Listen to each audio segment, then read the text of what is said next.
ಇಂದು ನಾನು ಕುಷ್ಕಾ ರೈಸ್ ಮಾಡಿ ತೋರಿಸ್ತಾ ಇದ್ದೇನೆ.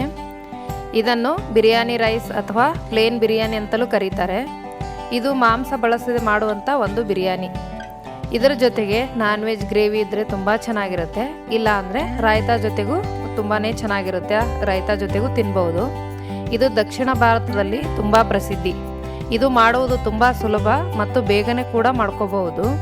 ಬನ್ನಿ ಈ ಕುಷ್ಕಾ ರೈಸ್ ಹೇಗೆ ಮಾಡೋದೆಂದು ತಿಳಿಯಲು ಈ ವಿಡಿಯೋ ಪೂರ್ತಿಯಾಗಿ ನೋಡಿ. ಆದರೆ ಅದಕ್ಕೂ ಮೊದಲು ನಮಸ್ಕಾರ, ಪಾಕಶಾಸ್ತ್ರ ಚಾನಲ್ಗೆ ಸ್ವಾಗತ. ನಾನು ಸುರೇಖಾ ತಳ್ವಾರ್. ನಮ್ಮ ಚಾನಲ್ಗೆ ಸಬ್ಸ್ಕ್ರೈಬ್ ಮಾಡಿಲ್ಲ ಅಂದರೆ ದಯವಿಟ್ಟು ಸಬ್ಸ್ಕ್ರೈಬ್ ಮಾಡಿ. ಹಾಗೆ ಪಕ್ಕದಲ್ಲಿರೋ ಬೆಲ್ಲೈಕನ್ ಪ್ರೆಸ್ ಮಾಡಿ. ಬೆಲ್ಲೈಕನ್ ಪ್ರೆಸ್ ಮಾಡೋದ್ರಿಂದ ನಮ್ಮ ಹೊಸ ವಿಡಿಯೋಗಳ ನೋಟಿಫಿಕೇಷನ್ ನಿಮಗೆ ಬರುತ್ತೆ. ಈ ಕುಷ್ಕಾ ರೈಸ್ ಯಾವ ಥರ ಮಾಡೋದು ಅಂತ ನೋಡೋಣ. ಮೊದಲಿಗೆ ನಾನು ಸ್ಟವ್ ಮೇಲೆ ಒಂದು ಕುಕ್ಕರ್ನ ಇಟ್ಕೊಂಡಿದ್ದೀನಿ. ಇದಕ್ಕೆ 2 ಟೇಬಲ್ ಸ್ಪೂನ್ ಅಷ್ಟು ಕುಕ್ಕಿಂಗ್ ಆಯಿಲ್ ಹಾಕ್ತಾಯಿದ್ದೀನಿ. ಈಗ ನಾನು 2 ಏಲಕ್ಕಿ, ಸ್ವಲ್ಪ ಚಕ್ಕೆ, 4 ಲವಂಗ ಹಾಕ್ತಾಯಿದ್ದೀನಿ. ಇದು ಸ್ವಲ್ಪ ಫ್ರೈ ಆಗ್ತಿದ್ದಂಗೆ 2 ಬಿರಿಯಾನಿ ಎಲೆ, ಚಿಕ್ಕ ಚಿಕ್ಕ ಸೈಜು 2 ಬಿರಿಯಾನಿ ಎಲೆ ಹಾಕ್ತಾಯಿದ್ದೀನಿ. 4 ಹಸಿಮೆಣಸಿನ್ಕಾಯಿ ಈ ಥರ ಉದ್ದುದಾಗಿ ಸೀಳ್ಬಿಟ್ಟು ಹಾಕ್ತಾಯಿದ್ದೀನಿ. ಒಂದು ದಪ್ಪ ಸೈಜ್ದು ಈರುಳ್ಳಿನ ನಾನು ತೊಗೊಂಡಿದ್ದೀನಿ. ಚಿಕ್ಕ ಚಿಕ್ಕದಾದರೆ 2 ತೊಗೊಳ್ಳಿ, ಚೆನ್ನಾಗಿರುತ್ತೆ. ಇದೊಂದು 2 ರಿಂದ 3 ನಿಮಿಷ ನಾವು ಇದನ್ನು ಫ್ರೈ ಮಾಡ್ಕೋಬೇಕು. ಈರುಳ್ಳಿ ಈಗ ಫ್ರೈ ಆಗಿದೆ. 1 ಟೇಬಲ್ ಸ್ಪೂನ್ ಅಷ್ಟು ಶುಂಠಿ ಬೆಳ್ಳುಳ್ಳಿನ ಜಜ್ಜಿಬಿಟ್ಟು ಹಾಕ್ತಾಯಿದ್ದೀನಿ. ಪೇಸ್ಟ್ ಇದ್ರೂ ಕೂಡ ಹಾಕ್ಕೊಳ್ಳಿ. ಇದಕ್ಕೆ ಅರ್ಧ ಟೇಬಲ್ ಸ್ಪೂನು ಬಿರಿಯಾನಿ ಮಸಾಲ, ಅರ್ಧ ಟೇಬಲ್ ಸ್ಪೂನ್ ಗರಂ ಮಸಾಲ, ಅರ್ಧ ಟೇಬಲ್ ಸ್ಪೂನ್ ಅಚ್ಕಾರದ ಪುಡಿ, ಒಂದು 1/4 ಟೇಬಲ್ ಸ್ಪೂನ್ ಅಷ್ಟು ಅರಿಶಿನ ಪುಡಿ ಹಾಕ್ತಾಯಿದ್ದೀನಿ. ಇದು ಸ್ವಲ್ಪ ಫ್ರೈ ಆಗ್ತಿದ್ದಂಗೆ ನಾನು ಒಂದು ದಪ್ಪ ಸೈಜ್ದು ಫಾರಮ್ ಟೊಮಾಟೋನ ಸಣ್ಣದಾಗಿ ಕಟ್ ಮಾಡಿ ಹಾಕ್ತಾಯಿದ್ದೀನಿ. ಇದು ಸ್ವಲ್ಪ ಫ್ರೈ ಆಗಿದೆ. ಈಗ ನಾನೀಗ ರುಚಿಗೆ ತಕ್ಕಷ್ಟು ಉಪ್ಪು ಹಾಕ್ತಾಯಿದ್ದೀನಿ. ಪುದೀನನ ಎಲೆ ಕಟ್ ಮಾಡಿ ತೊಗೊಳ್ಳಿ, ಚೆನ್ನಾಗಿರುತ್ತೆ. ಸಣ್ಣದಾಗಿ ಕಟ್ ಮಾಡಬೇಡಿ. ಅರ್ಧ ಬೌಲ್ ಪುದೀನ, ಅರ್ಧ ಬೌಲ್ ಕೊತ್ತಂಬರಿ ಸೊಪ್ಪು, 2.5 ಟೇಬಲ್ ಸ್ಪೂನ್ ಅಷ್ಟು ನಾನು ಮೊಸರು ಹಾಕ್ತಾಯಿದ್ದೀನಿ. ಮೊಸರು ಹಾಕೋದ್ರಿಂದ ಕುಷ್ಕಾ ರೈಸು ಟೇಸ್ಟ್ ತುಂಬ ಚೆನ್ನಾಗಿರುತ್ತೆ. ನೋಡಿ, ಈ ಥರ ಎಣ್ಣೆ ಬಿಟ್ಕೊಳ್ಳೋ ಥರ ಫ್ರೈ ಮಾಡಬೇಕು. ನಾನು ಈ ರೈಸ್ನ ಒಂದು 10 ನಿಮಿಷ ನಾನು ತೊಳೆದ್ಬಿಟ್ಟು ನೆನೆಸಿಟ್ಟಿದ್ದೀನಿ. 1 ಬೌಲು ನಾನು ಅಕ್ಕಿ ತೊಗೊಂಡಿದ್ದೀನಿ. ಇದಕ್ಕೆ 2 ಬೌಲಷ್ಟು ನಾನೀಗ ನೀರು ಹಾಕ್ತಾಯಿದ್ದೀನಿ. 1 ಬೌಲ್ ಅಂದರೆ ಒಂದು 200 ಗ್ರಾಮ್ ಅಷ್ಟು ಅಕ್ಕಿ ಇದೆ.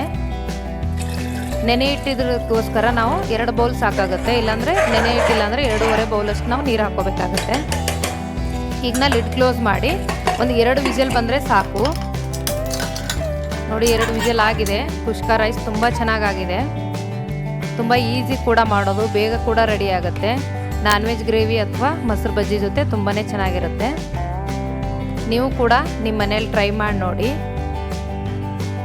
ಕುಷ್ಕಾ ರೈಸ್ ಮಾಡಲು ಬೇಕಾಗುವ ಸಾಮಗ್ರಿಗಳು: 1 ಬೌಲು ತೊಳೆದು ನೆನೆಸಿಟ್ಟಿರೋ ಅಕ್ಕಿ, 1 ದಪ್ಪ ಸೈಜು ಟೊಮೆಟೊ, 1 ಬೌಲು ಪುದೀನ ಸೊಪ್ಪು, ಅರ್ಧ ಟೇಬಲ್ ಸ್ಪೂನ್ ಅಚ್ಕಾರದ ಪುಡಿ, ಅರ್ಧ ಟೇಬಲ್ ಸ್ಪೂನ್ ಅರಿಶಿನ ಪುಡಿ, ಅರ್ಧ ಟೇಬಲ್ ಸ್ಪೂನ್ ಬಿರಿಯಾನಿ ಮಸಾಲ, ಗರಂ ಮಸಾಲ ಅರ್ಧ table spoon, 2 table spoon cooking oil, ರುಚಿಗೆ ತಕ್ಕಷ್ಟು ಉಪ್ಪು, 2 ಬಿರಿಯಾನಿ ಎಲೆ, 4 ಉದ್ದ ಸೀಳಿರೋದು ಹಸಿಮೆಣಸಿನ್ಕಾಯಿ, ಶುಂಠಿ ಬೆಳ್ಳುಳ್ಳಿ ಜಜ್ಜಿರೋದು 1 ಟೇಬಲ್ ಸ್ಪೂನ್ ಅಷ್ಟು, ಚಕ್ಕೆ ಸ್ವಲ್ಪ, ಲವಂಗ 4, 2 ಏಲಕ್ಕಿ,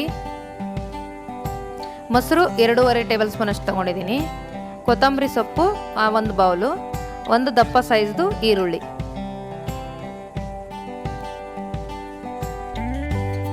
ಈ ವಿಡಿಯೋ ನಿಮಗೆ ಇಷ್ಟವಾದರೆ ಲೈಕ್ ಮಾಡಿ, ಶೇರ್ ಮಾಡಿ, ಸಬ್ಸ್ಕ್ರೈಬ್ ಮಾಡಿ. ಹಾಗೆ ಪಕ್ಕದಲ್ಲಿರೋ ಬೆಲ್ ಐಕನ್ ಪ್ರೆಸ್ ಮಾಡಿ. ಧನ್ಯವಾದಗಳು.